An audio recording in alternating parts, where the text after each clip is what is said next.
Bismillahirrahmanirrahim. Assalamualaikum warahmatullahi wabarakatuh. A'udzubillahi minasyaitonirrajim. Wala tahinu wala tahzanu wa antumul a'launa in kuntum mu'minin. Shadaqallahul azim. Sahabat pendengar yang berbahagia, kesempatan kali ini saya akan mengangkat surat Al-Imran ayat 139 yang tadi saya bacakan. Janganlah kamu merasa lemah dan janganlah kamu pula bersedih hati, padahal kamulah orang-orang yang paling tinggi derajatnya jika kamu orang-orang yang beriman. Sahabat pendengar, ayat ini turun untuk membangun kembali mentalitas umat yang sempat jatuh dalam keterpurukan yang mungkin tidak jauh seperti kondisi umat kita seperti sekarang ini.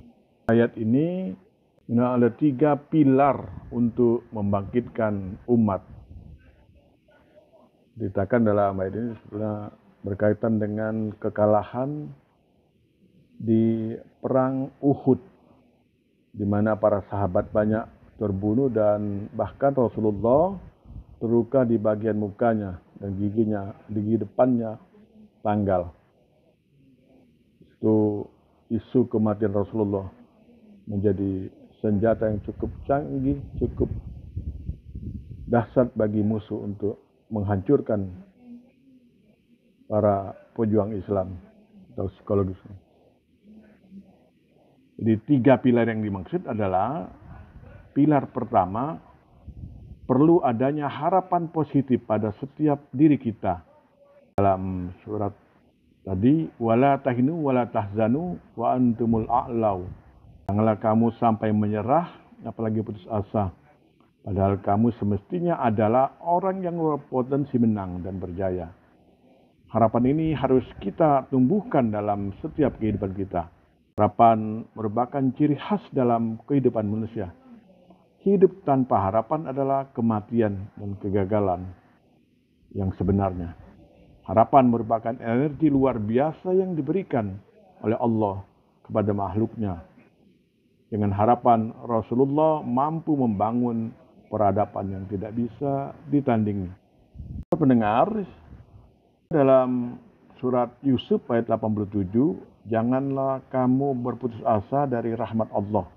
Sungguhnya tiada putus asa dari rahmat Allah melainkan kaum yang kafir. Pilar yang kedua adalah kekuatan dan kualitas iman kita. Allah berfirman dalam surat itu juga, jika kamu beriman, dengan kata lain, jika kamu beriman atau belum beriman dengan benar, apalagi hanya Islam yang tidak benar atau Islam KTP atau orang sekarang ini, maka kenistaan dan keterbelakangan adalah hasil yang akan diperoleh. Pertanyaannya adalah, bukankah ketika ayat ini turun, para sahabat telah beriman? Ya, mereka telah beriman, tetapi mereka ketika itu dalam posisi lemah, hilang harapan. Mereka sama saja dengan orang yang keyakinannya lemah pada Allah. Oleh karena itu, Allah menggunakan lafal mukminin, memakai isim fa'il. Artinya iman itu telah menjadi perilaku dan menghiasi kehidupannya. Di samping itu dalam ayat juga dijelaskan terdapat kata in atau jika, sebagaimana dikatakan Ibnu Asyur dalam tafsirnya, kata tersebut untuk menunjukkan bahwa syarat keimanan mereka ketika itu belum terpenuhi sehingga mereka kalah. Pilar ketiga untuk membangkitkan umat adalah perlunya umat menguasai dan memahami sunatullah yang berlaku di muka bumi. Allah berfirman, jika kamu pada perang Uhud maksudnya mendapat luka, maka sesungguhnya kaum kafir itu pun pada perang Badar mendapat luka yang serupa. Dan masa atau kejayaan dan kehancuran itu kami bergilirkan di antara manusia agar mereka mendapat pelajaran. Artinya kehidupan ini terus berputar. Kadang kita di atas, tapi suatu saat juga kita di bawah. Posisi umat di atas atau di bawah, semua itu kembali kepada perilaku dan usaha umat itu sendiri. Semakin umat ini dekat dengan agamanya, maka semakin dekat pula kejayaan umat.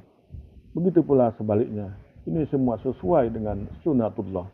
Sahabat pendengar yang berbahagia, tanggal 15 Juni nanti kita akan melakukan milad atau memperingati hari lahir Universitas Muhammadiyah Palembang yang ke-44.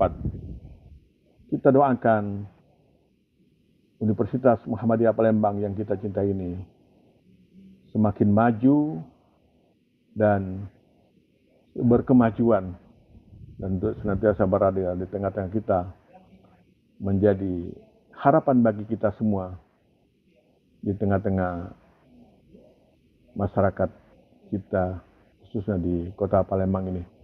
Nasrun minallah wa fatun qarib. Wassalamualaikum warahmatullahi